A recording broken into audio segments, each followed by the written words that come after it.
What's good, everybody? My name is Eric Marsh. I am your host here. This is the God, Goals, and Greatness podcast with Eric Marsh. This is episode 5. This particular topic we're going to be tackling tonight is one that I feel like is super important, and it's mental health. This episode is entitled Mental Wealth, Strategies for Investing in Your Mental Health. Okay, mental wealth, strategies for investing in your mental health. I'm here. I have an awesome guest on my podcast tonight. And this is, how should I refer to you? What would Just you like? call me Deondra. Yeah, you can call me Deondra. Just call you Deondra. I'm here with Deondra. Deondra is a licensed clinical social worker. You're going to hear about her in a second, but I just want to talk to you about why this podcast is called Mental Wealth. So I think of your mental health, your mind. We're not talking about your mindset, right? We're talking about your actual mind. Okay, so it's like you got your computer operating system, you got your OS. I'm a Mac guy. I'm not an Android guy. You got your operating system. That's your mental health. That's your capacity to think, not necessarily what you're thinking about. And so when your mental health is down, when it's out, when it's inhibited, so you that stress is an inability to process. All these different things. We'll talk about it in a second, but I believe that your capacity, the capacity of your mind, has to be stewarded, and it's something that you have to invest in. It's something that you have to, audit like your budget. You have to assess it. You got to address what's going on, and then you got to find ways to fix it. And then you got to invest in it so you can grow your capacity to think, to grow, to evolve when it comes to your mental health. Because I believe that we can walk in like the fullness of our minds, the fullness of how we think, how we're supposed to be. And it's important that you guard your mind and that you focus on your mental health, because that's where all of your ideas come from. That's where all your witty inventions are going to come from. That's the influence of your attitude, your perspective, all these different things. I just don't think life is possible. I'm a living witness of it. I don't think life is possible without being at a good place in your mental health. So that's mental health. That's what mental health means to me. That's what mental health means to this podcast. That is why we're going to be talking about strategies for investing in your mental health, because it's something that you have to focus on. Okay. So everybody give a round of applause for our lovely guest, Deondra. Thank you. I hope I tricked you, because right now you listen on the podcast. I hope you started clapping, and that means you are all in on this joint. Okay. I almost started clapping for myself. I hope you started clapping too, because that's how we're supposed to be. We all in here. Right. God, all things goals, all things greatness. Right. That greatness is an input, not an outcome. So that's why we're talking about not just the topic, we're talking about the strategies. Right. So Deondra, tell me about yourself, okay? Because I didn't invite no bum onto this podcast, okay? She legit, okay? She legit. Right. We've had a lot of conversations leading up to this moment about this thing. And so I'm not going to bring no joke people. I'm only going to bring no joke people into this podcast. So Deondra, talk to me about yourself. How long have you been in the field? How did you get here? Tell us. Yeah, well, okay. First, I want to say thank you for having me. And I think it's amazing that you're using this platform to get the word out about mental health, because a lot of people are talking about it. But I think the more we talk about it, the more awareness that comes with this. So shout out to you for that. And about me, I'm a mental health therapist, been in the game since 2006. Well, in mental health in general. Yeah, it's been a minute, man. It's been a minute. But I've been actually practicing as a therapist since 2011. Right now, I have a private practice in Raleigh where I see clients every day, Monday through Friday, helping people daily. And I also have a startup that I founded to help more people, so people can actually use the platform to access counseling as well. Okay. So tell me about your startup. I know we're going to talk about it a little bit later, but since you mentioned it, tell me about your startup.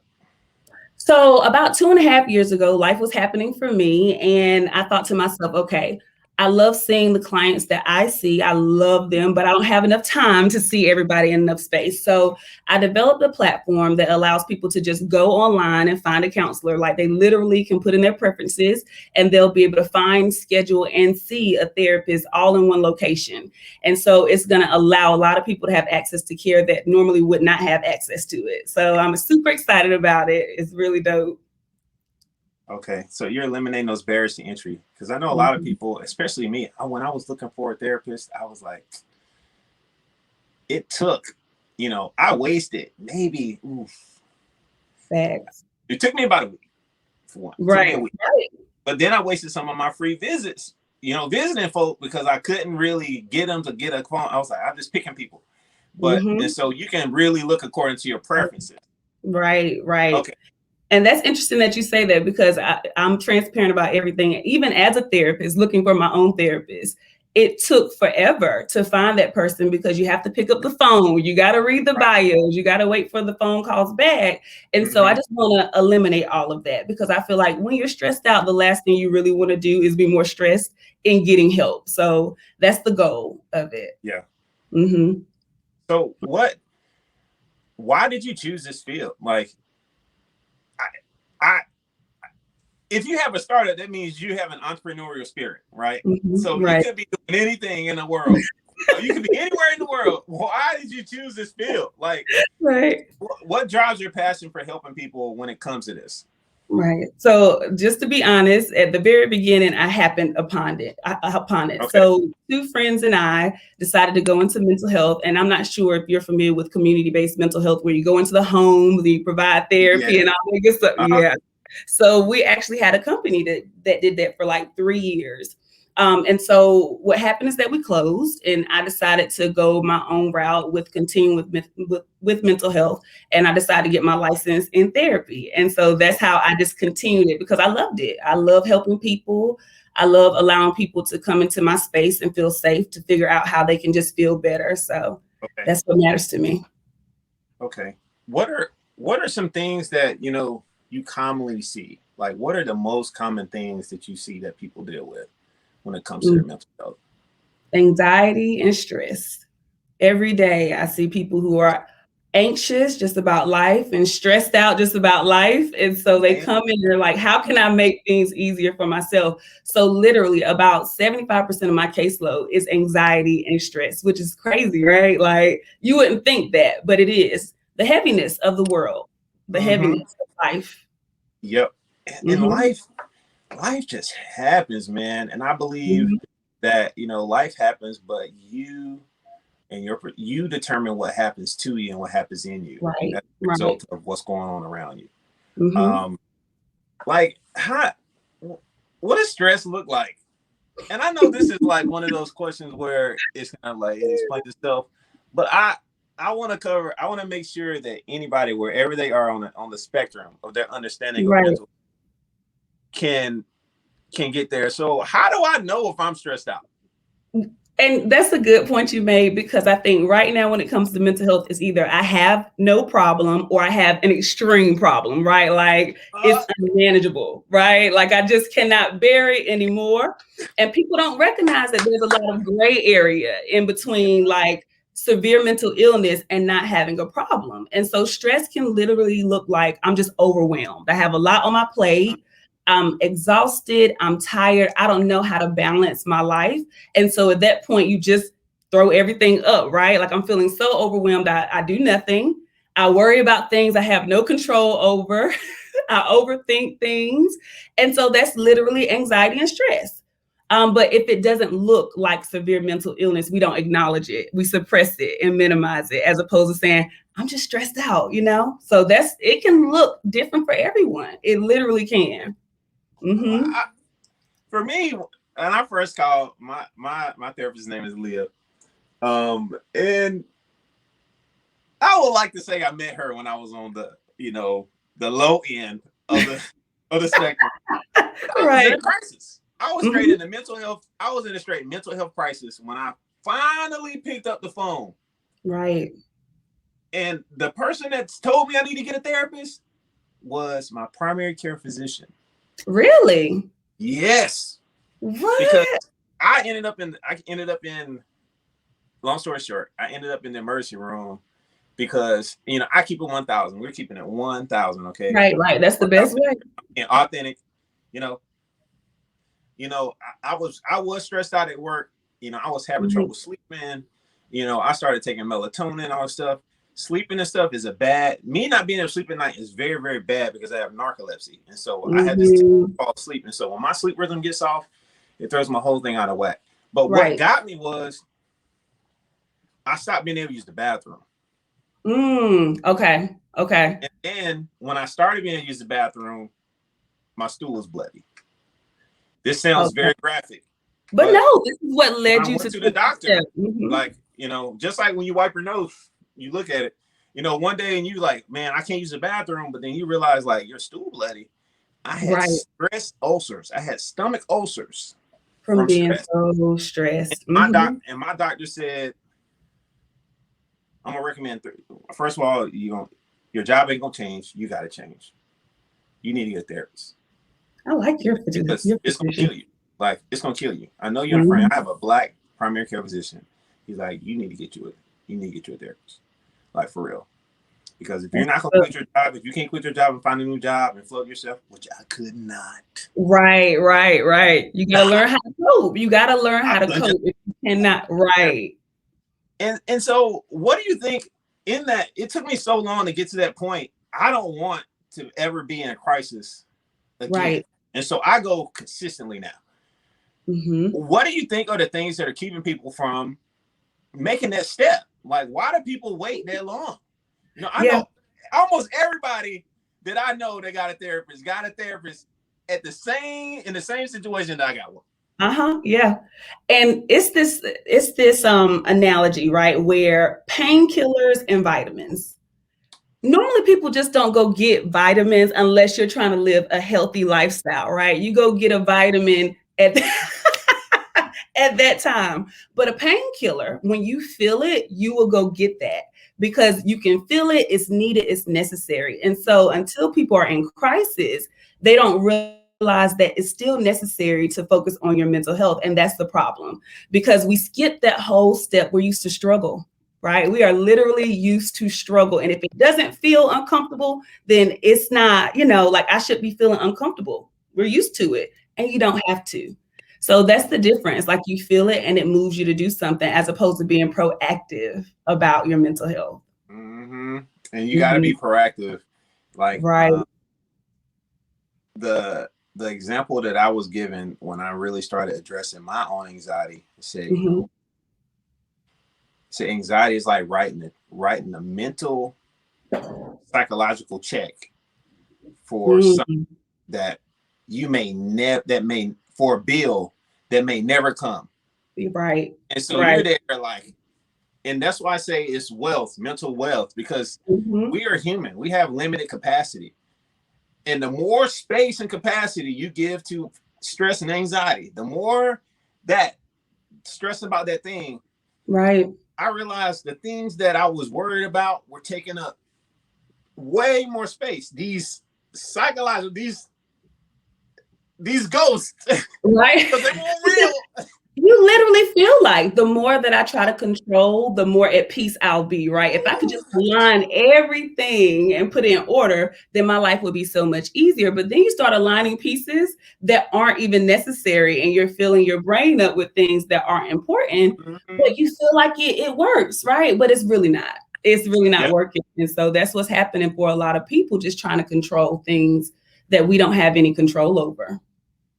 Now, when it comes to the things that, when it comes to fear, like, fear, anxiety, stress and stuff, do you find that stuff is it easy? Do people easily compartmentalize this stuff? Or is it one of those things where if you're stressed, you typically stress about everything?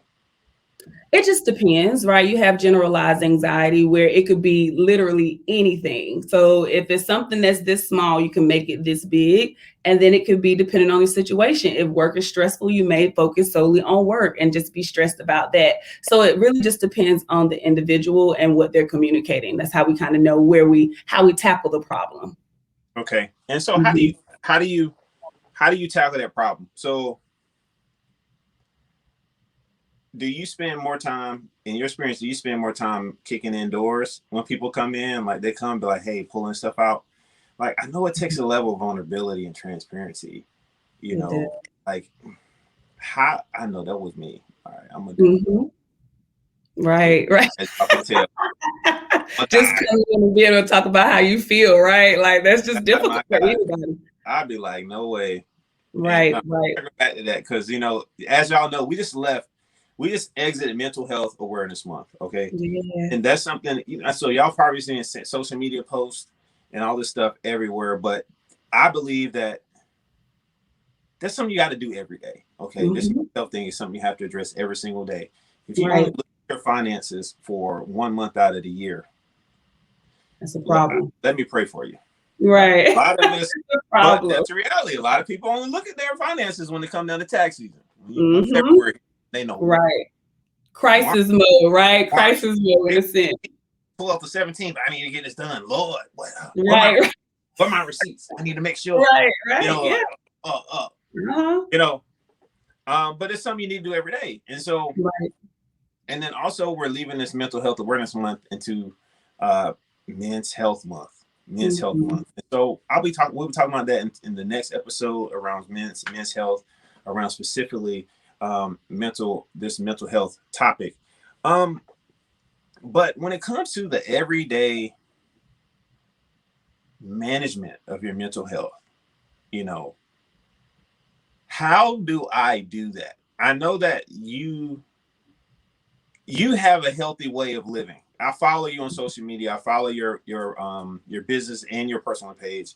Y'all actually plug. Y'all need to follow My Counsel Connect.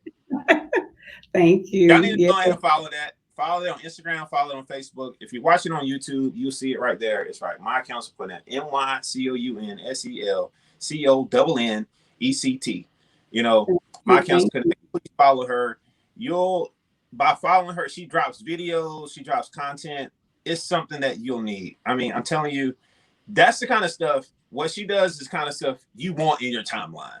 Not all these other reels and stuff that you scroll and you coping with your life, just scroll. Right. The content that you really need in front of you. So please follow her. Thank you. What are some things people can be doing every day to take care of their minds, to steward their mental wealth? Right. So it's interesting because we're all individuals, and again, it looks differently. But I really feel like practicing mindfulness and being aware of how you're feeling and what works for you and what does not work for you can guide that, right? So if staying up late causes you to be tired and then you have no energy the next day, then you're irritable and triggered, then we need to say, okay, how can I be intentional about setting my bedtime earlier so that way I'm rested and I feel better the next day, right? Or if hanging around certain people is triggering for you because they're poking the bear and doing things that just cause you to feel so funny. Just feel a certain way. Triggered. This thing on my neck. Oh, right. Right. Yes. Yeah.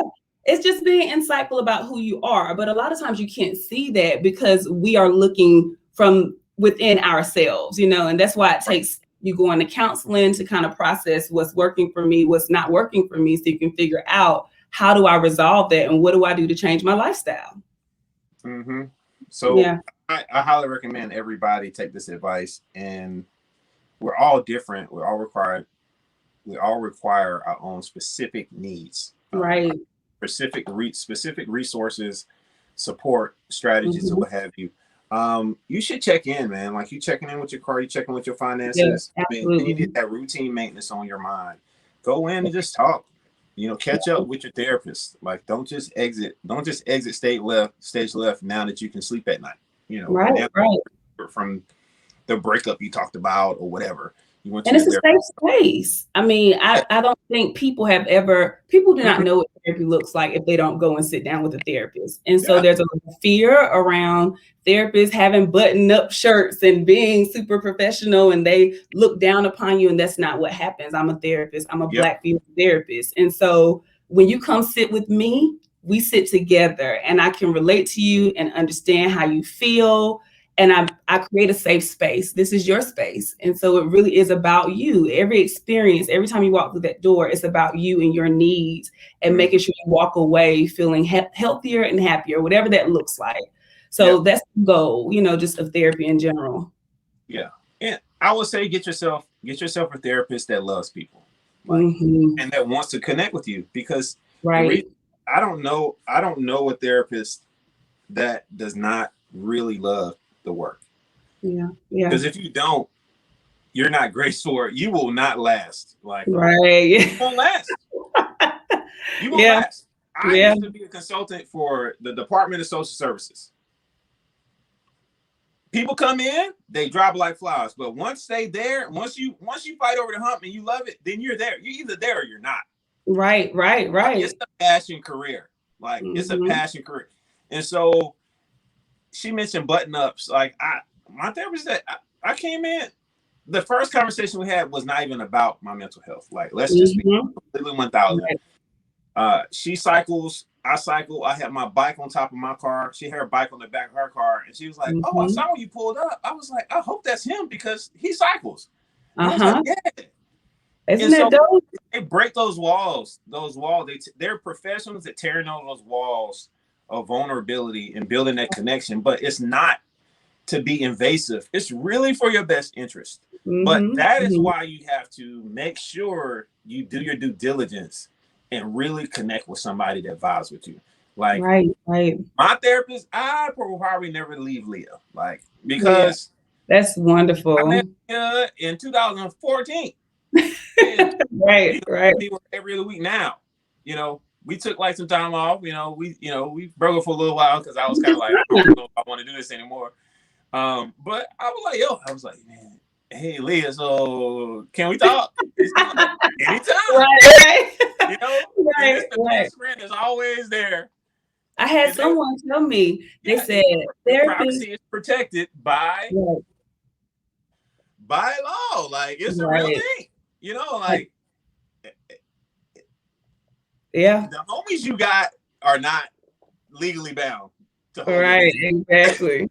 And people give advice from their perspective in your life. Your friends, they love you, care about you. So if someone's in their eyes doing you wrong, they're going to be like, get rid of that person, right? And when you come to therapy, it's literally like, okay, what about this situation makes you feel uncomfortable? Is it working for you? And so it's interesting what you said about just your relationship with your therapist, because one of the clients I spoke with, she said, having a therapist is the relationship I never knew I needed. And I was like, wow. Like, she said, I will never completely get rid of my therapist. Not that she sees them every week, but it's more so like maintenance. This is my check-in person. They hold me accountable and I can go to them and have conversations. So yeah, it's amazing. Yeah. Your therapist hears your truth, your perspective. And if you got a good one, they're going to call you to the carpet on your crap. Okay. I check.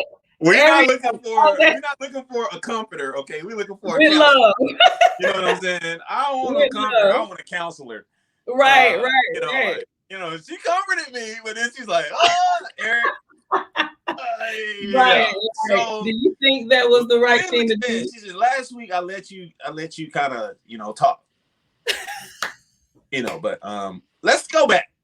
Right. Let's go back. I don't want to nix you because I believe your emotions are valid. And so I need to let you go place to where, but you feel better this week? I feel better this week, Leah. She's like, all right, cool. So let's take it back, way back in the time. Last week and get you on that. Right. Yeah. Yep. That's exactly what you should do. All right. So we're still in a pandemic. Like, we're still in a pandemic. And I've had a lot of things happen to me over the last year that came as a result of people just being stressed out. Like, I was in a car accident last year, and the woman was angry. And she's like, I'm so sorry. I'm just so frazzled. Like, I was like, whoa, calm down. Like, if you look at the data, accidents has gone up, violence has gone up. Oh, yeah. A lot of domestic violence cases have gone up because people are being quarantined together. And so when it comes to COVID and mental health, like, have you seen any kind of trends as a result of what's going on in the world and the disarray and people just kind of being quarantined, stuck around with their thoughts and the stress that come along with that? Like, what have you seen emerge as a result of that? What should people be thinking about when it comes to their lives? Yeah, I mean, I've definitely seen people had a lot of external outlets, right? So if I'm stressed, If I'm overwhelmed, I can go to the movies, I can go to the club, I can go and have these external outlets. And so when you're stuck in a situation where you have to sit with yourself, you start having a lot of thoughts and you start having a lot of realizations, and then you just become overwhelmed. And I had a lot of that where people were having to sit with themselves, sit with their partners, and they started asking themselves a lot of questions. And it just turned into, okay, I need to talk to someone because I have no coping skills. It literally is, I have no coping skills. So that's what I've been running into. And, you know, even though we're coming out of it, there are still people, you know, stuck in that mindset. Goodness. Yeah. Sometimes it's good to sit with yourself about stuff, but sometimes you should not sit with yourself by yourself. Right. If you're watching on YouTube, I'm looking into the camera and I'm making a face. And I hope you still be standing. You just listen to a podcast on Spotify. There's another plug. This podcast is available on YouTube. If you're listening on Spotify, please go to YouTube. It's super entertaining. Y'all want to see Deondra. Y'all want to see my face. Y'all want to see us laugh and talk. Okay. If you're listening on Spotify or iTunes, this is available everywhere. Google Cast. Thank you so much. Thank you so much.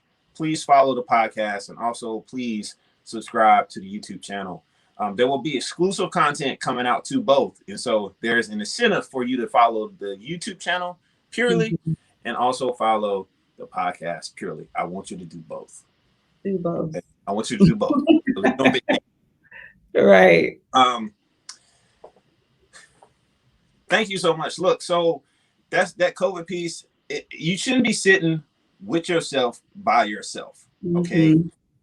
You should only do that once you get to a place to where, correct me if I'm wrong. Okay.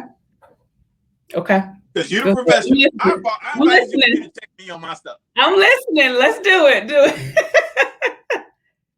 You need to make sure you're establishing the good habits, the good line of thinking, the coping techniques, the thought patterns. Sit by yourself if you know you're good. But don't sit by yourself and think yourself into the sunken place about your situation. Right. Be proactive, y'all. Mental wealth. Don't wait till you broke to go try to find a job. You know what I'm saying? Right. Your credit score is a 420. They be like, you know, I'm getting my credit together. Right. Get my credit together, bro. I'm gonna pay somebody $999. I'm gonna take all this negative stuff off my joint. No, to fix it temporarily. When you're sitting a 620, on the cusp, because once you can go below that 570, they're gonna be like, hold up, you're true. Be proactive, y'all. Right. Be proactive. I'm challenging you. I agree with that. As a result of listening to this. And I'm challenging you to challenge your friends to make a call. For real. This is real. I'm passionate about this. I've been there. I have friends that have been there. I have friends that have committed suicide. It's real. Suicide in middle school. I have friends that committed suicide in college. This ain't no game. You don't know when. I'm telling you, it's like the monkey that climbs on your back, and then one day you wake up and you're like, whoa. And I pray that you have the self-awareness to know when it's going left, because some people don't even know they're left. They don't. Right. It's a very difficult situation. Before you become a liability to yourself. I'm challenging you. We still got more things to talk about, but I'm challenging you right now because I feel like challenging. Please, do it yourself, for your legacy. Do that. Yeah, facts. Yeah, sorry. No, look, you spoke a word. These things happen, and because we can't see them, because you can't see your emotions, it just feels like it's not real until you start having these. Your heart is racing. You can't breathe because you're overwhelmed. And your body starts to take a toll. And so it's real, even though you can't see it and you can't, it's not tangible, it's still real. And you have to pay attention to it. What are one or two things you mentioned mindfulness earlier? What are one or two things that people can do when it comes to mindfulness? Like, I know that's a big kind of ambiguous thing. I see it everywhere. You know, you see coming around that are telling you like taking breaks in your day and stuff. Like, what is that? How would you describe mindfulness? So mindfulness is just literally being intentional, right? Of focusing on the day, the moment, and things that you have control over, as opposed to forward thinking. Because we have a tendency to worry about tomorrow, the week after, the month after, the year after. Setting goals is important. You should do that, but you can't live every day always forward thinking. And so you really have to be intentional about, how do I appreciate this moment and really feel in the moment, like, if I'm feeling anxious, what is making me feel anxious? If I'm feeling depressed, what is making me feel depressed today? And how do I tackle that? As opposed to, thinking about what I'm not doing and what I haven't done in a year or so and beat yourself up over it. Wow. So the grind culture, this grind entrepreneur culture is completely anti what you just said. Right. But it is a little bit, but it's not, right? Because we can have goals as entrepreneurs. I think we can have goals, but you have to be intentional on how you align those steps just daily towards those goals, as opposed to really just focusing on the outcome. How can I focus on and appreciate the steps that I'm taking to get to my goal? Because everything has purpose and meaning. You can't minimize what you do every day just because you don't have what you feel like you need to have 5 years from now. Yeah. So it's just slowing down, and taking a moment to appreciate it. I've seen that a lot. I'm guilty of that. Oh, yeah, me too.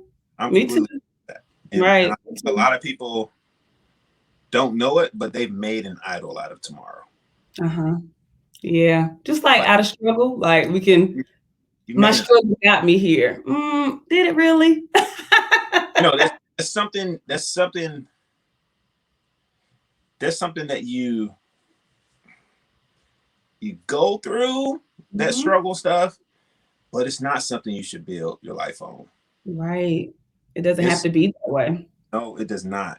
It does not. And the biggest thing I've learned from talking to people like you, licensed clinical social workers and cognitive behavioral therapists, I had this speech like, I want you to pivot and go see a cognitive behavioral therapist. Yeah. Big things that I think that you need help with. And so my licensed clinical social worker therapist said, I want you to talk to my guy.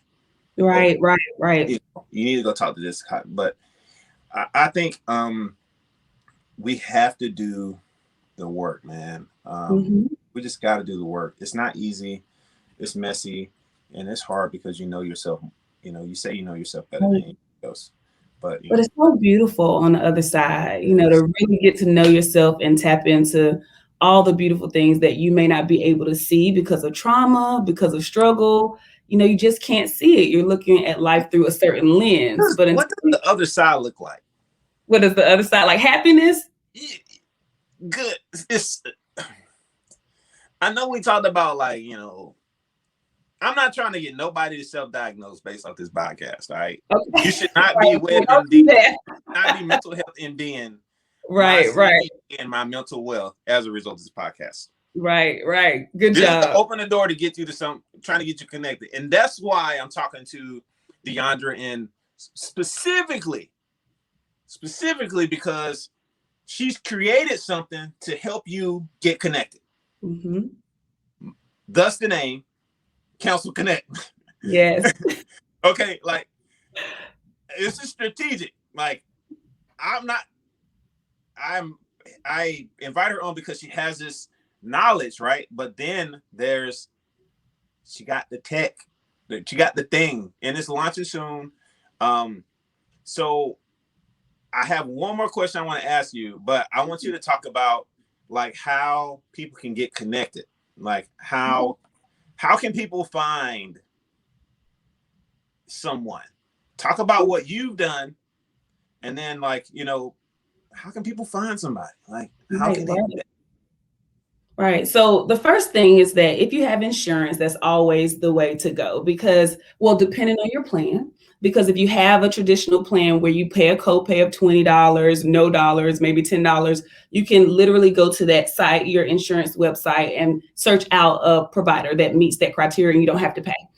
Some people have high deductible plans, and that's where you may have to meet a deductible in order to utilize your services. And that deductible can be like $5,000. It could just be a lot. And so if you're in that situation, my platform allows for you to be able to find a therapist where you can self-pay and you don't have to worry about meeting that deductible. So no insurance, it's literally self-pay. And the therapist on the platform, the prices range between, as far as sessions, $40 to $100. You put in your preference of what you can afford to pay, and it will pull licensed therapists for you to go ahead and schedule it and see as early as the next day. And you see them online. So you schedule it, you pay for your session, and the next day you will actually be able to see a therapist. But it's such a struggle with insurance because you have to have a diagnosis. I don't think people really know that. To see a therapist, if you're using your insurance, they have to use this good old book that we use to say, hey, this person meets this criteria, which is not bad, but it allows for your insurance to pay for your services. If you're just feeling a little stressed or overwhelmed, sometimes you don't need to, have a diagnosis. You just need to talk to someone. And so that's what my platform is all about, getting you connected to the right person. Thank you. Yeah. It's a lot of options. It's just hard to find, and it's no easy way to go about getting help. And I think because that's the case, there's no easy way. It's like a luxury thing, right? Like, oh, I have to work really hard to get it. And it's super valuable. Yes, it's valuable, but it doesn't mean that you have to struggle to get to it. Mm-hmm. That's good. Mm-hmm. Thank you. So Counsel Connect, July 1st is when we're launching. And so we're doing beta testing. Yeah. Beta testing starts in, I know, right? July 1st, beta testing. And that's where we're giving out free sessions. So if you go to my Instagram page, you'll be able to register to receive promos for 3 free counseling sessions. And it is limited, okay? And this is only for North Carolina residents. So if you are interested in therapy and you want to help us test out the platform before we go national, but you get to see a therapist still, make sure you register via my site. Okay. Now, I do have listeners. You mentioned North Carolina. I have listeners who are from Singapore, Germany, and China. So. Oh, nice. Okay. And even just, people from outside of, North Carolina, because, right. I'm there, Bull City all day. Okay. This is my home base, you know what I'm saying? But I'm free to roam around the country. Right. I'm everywhere. Right. The bull. Represent the city I live in, and then my hometown, Roxborough. And shout out to the Rock. You know what I'm saying? Country boy. Bull City. Cornbread fed. So how can people get connected in general? And so should they just Google it? Or is there a certain site that you found?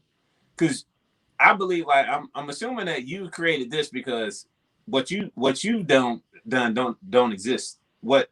Right. Yeah, it doesn't. You're meeting a niche. Yes. What's the best thing that somebody can use or not in North Carolina, before that happens? Because I think, what do I do before July?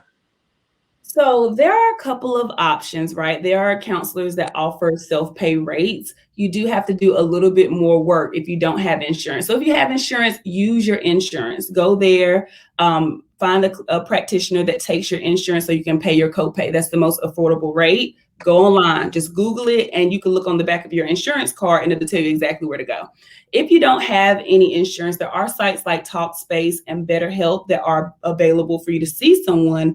There is a larger upfront cost for that. So you can't pay per session, but you will be able to see a therapist if you need to.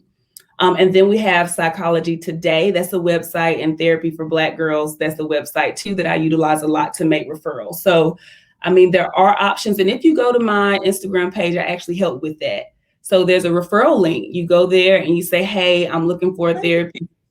Yeah. So I'm just making sure I'm bridging the gap until we're able to go live. So if you go to my Instagram page, you'll see the referral link there. Put in your information and I will do my best to link you with someone. Awesome. Well, that's on Instagram and on Facebook. That's My Counsel Connect. All right. My Counsel Connect.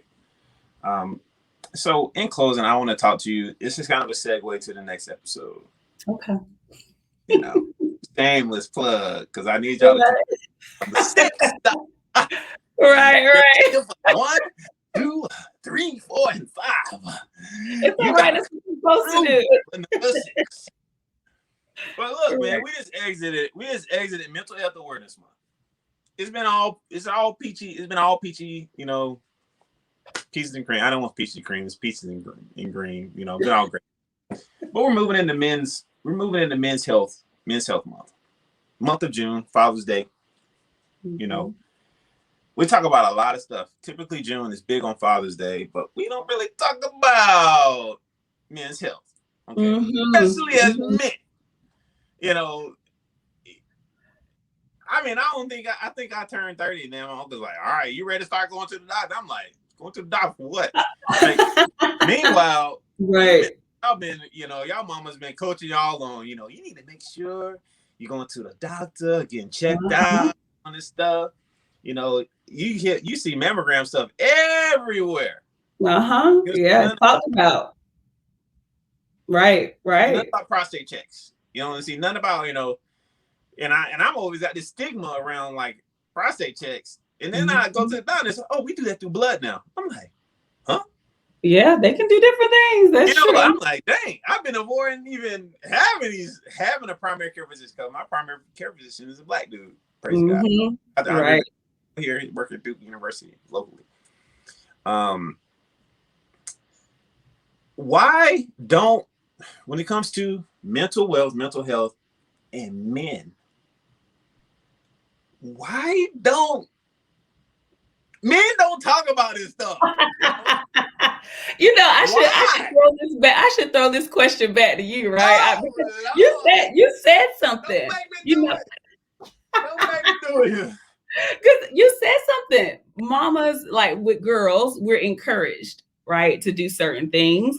It's talked about from day one. It's something that's open for discussion in a lot of households. Was that your case growing up? I mean, was that something that was encouraged?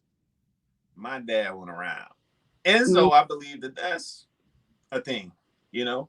Right. You know, there's fatherlessness and the impact on their relationship between fathers and sons. Mothers, you know, I can't say a woman can't raise a man because my mama raised a man. I'm like, real talk. I love my mom and give her kudos all the time. Like, I thought you had a dad. I'm like, Mama did a good job. But I talk about it with my therapist, and then I'll talk about it in public because after I talk to my therapist about it. But it's a vulnerability thing, man. It's a vulnerability thing. It's a transparency thing. It's an emotion suppression thing. You know, like suck it up.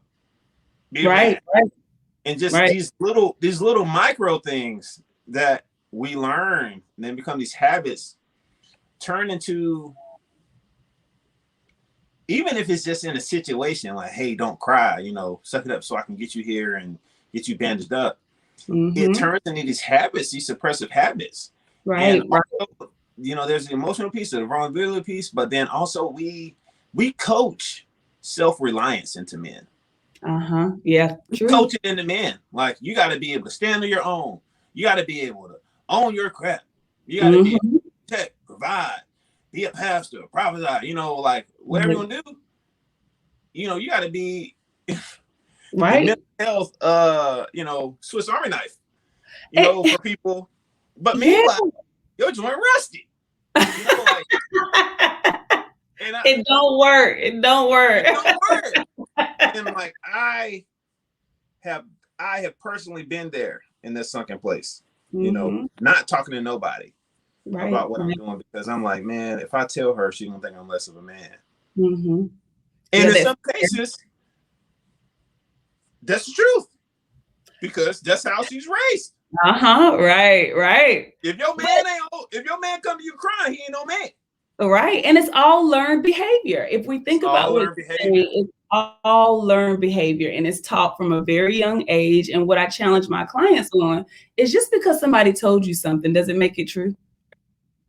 Just because someone told you that that's what you're supposed to do doesn't make it true. Yeah, back in the days when men had to, because they weren't Black men, weren't offered a lot of job opportunities, you had to grit and bear it. That was a necessity back then. But if we apply it to the now, is it really a necessity for you to be hard on yourself in order for you to achieve great things? Is it a necessity for you not to be vulnerable because somebody may come and take advantage of that? Are these things necessities or learned behaviors? Yep. Yep. So it's like you said, it's everything that we've been taught that in a way was supposed to make us stronger, but it's also hindering us from having healthy relationships, from trusting people. Like there's a lot that's happening there, but you're right, being vulnerable is hard. Yeah. And I posit that too many people, including myself, I'm talking to myself. All this stuff I'm saying, I'm telling you because I've done this too. Mm-hmm. On the journey to greatness. I love too that many shit. people, you may have to do something in a moment to survive. Right. But that thing you do to survive in that moment, bite your tongue. Mm-hmm. It may not necessarily be the thing that you should adopt as a habit. Right. Thrive your whole life. Right. Yes. You can't say whatever you want, whenever you want at work, unless you start your own business. But everybody not doing it. Right. You're going to have, and sometimes it's not proper decorum, to have an emotional breakdown. Mm-hmm. That should not be a way of life. No. You can have a moment of depression and you can be a depressed person. You can own that and say, I'm just going to be a depressed person. Or can I have a moment where I'm just struggling with how I feel and I'm having a moment of depression? It's all how we look at it and it's all in perspective. Yep. And by addressing the moment, a big part of this is this podcast, God Goes in Greatness. And on this podcast, we say greatness is an input, it's not an outcome. Mm-hmm. You got to put this into your life if you want to get it out. You got to address the moments before, because you can get momentum from a series of moments, gets you momentum. A series of moments build habits. You can have good momentum and bad momentum. And so you have to make sure you address those moments. I'm being real. Right. Deondra knows this. She's probably seen it all the time. And that's what you do. Y'all, my therapists, they help you address okay, as long as the next time it happens, let's just make sure we respond differently. Right. And it really starts with believing that you deserve more. Yeah. You deserve better, right? That belief that you deserve it. So what will be, we're coming down to the end. Mm-hmm. Like, what would be, how would you, if you could say anything to anybody about, what would it be when it comes to stewarding their mental wealth and protecting their mental health? Like, what would that be? Yeah. I would say love yourself enough to take care of you. You don't have to be in a struggle. You don't have to hurt. You don't have to be sad. These are all choices.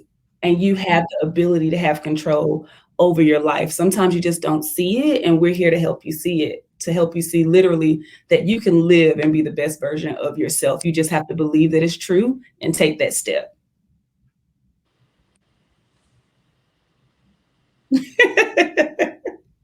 And that is all. I ain't got nothing else. Thank you for having me. It's been a joy. It's been an honor. I think what you're doing is great. Thank you. I pray your app. I pray that your platform turns into an app and it blows up. And yes. What you're doing is amazing. And I need everybody out there that knows how to pray to go ahead and do that. Thank you. Yes, send one up for your girl. I think it's great. So thank you so much. Thank you. Here. Thank you so much for joining us, because this is not just a podcast, it's a community. Thank you for pouring into this community. How you all can pour back. We don't want you to pour without pouring back. I'm not going to drop her Cash App. But go follow and support. Go follow. Thank you. Follow me. Like, follow, support, share, save, whatever you got to do. Because guess what? It's going to benefit you. Mm-hmm. I'm looking into the camera. It's going to benefit you. And do it for you. Don't just do it for her. Do it for you because you need it. We all need a therapist. We all need somebody we can talk to that's going to help us get to the next level. So this has been episode 5 of the God Goals and Greatness podcast with Eric Marsh. I appreciate it. I love you guys. I thank you all for tuning in. Thank you so much, Deondra. I appreciate you. I honor you. Thank you so much for joining me. Thank you so much for bringing your wisdom and your knowledge into this podcast, into this space. We will continue to support you, share you, because that's what we do here. Thank you for providing strategies for that we can use to invest in our mental health. You know, it's mental wealth. We just left Mental Health Awareness Month. We're moving into Men's Health Month. This next episode is coming up. We'll be talking to somebody else about mental health in the context of men. And then we're going to start talking about some of those barriers, you know, on this month of health around men, manliness, men, fathers, and stuff like that. So we love you guys. Welcome to June. Hey, it's halftime. I provide strategic planning and consulting services. It's halftime, y'all. It's halftime and it's the middle of the year. As I said, I'm a strategy consultant. If you made it to this point, that means you care.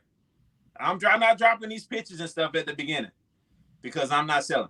If you made it to this point, that means you care about where you're going. If you need help thinking through where you're going, reach out to me when it comes to your life and business, and reach out to Deondra when it comes to anything related to your mental health. We love you guys. We'll talk to you later. You're amazing. Thank you.